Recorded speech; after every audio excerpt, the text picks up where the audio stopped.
ഞാനൊരു കാര്യം ചോദിച്ചോട്ടെ, ശരിയാണോ തെറ്റാണോ എന്ന് എനിക്ക് അറിയില്ല. നമ്മളെപ്പോഴും പറയാറില്ല, ഇപ്പോൾ നമ്മളൊന്ന് തളർന്നു പോയിട്ടുണ്ടെങ്കിൽ നമ്മൾക്ക് അങ്ങനെ ഒരു കൂടെ ഒരാളുണ്ടെങ്കിൽ നമുക്കൊരു ആശ്വാസമാണെന്നൊക്കെ പറയാറുണ്ട്. സത്യത്തിൽ അങ്ങനെ ഒരു ആശ്വാസം നമുക്ക് കിട്ടുമോ?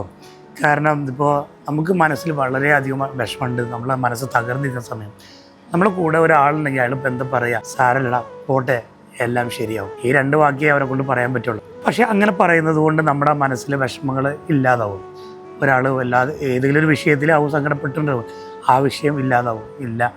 അപ്പോൾ ഞാൻ മനസ്സിലാക്കുന്നത്, നമുക്ക് മനസ്സിലൊരു സങ്കടമോ കാര്യങ്ങളൊക്കെ ഉണ്ടെങ്കിൽ നമ്മുടെ മനസ്സ് കൺട്രോൾ ചെയ്യാൻ നമ്മൾ പഠിക്കണം. വേറൊരാൾ വന്നിട്ട് മനസ്സിനെ കൺട്രോൾ ചെയ്യുക എന്നുള്ളത് വെറുതെയാണ്.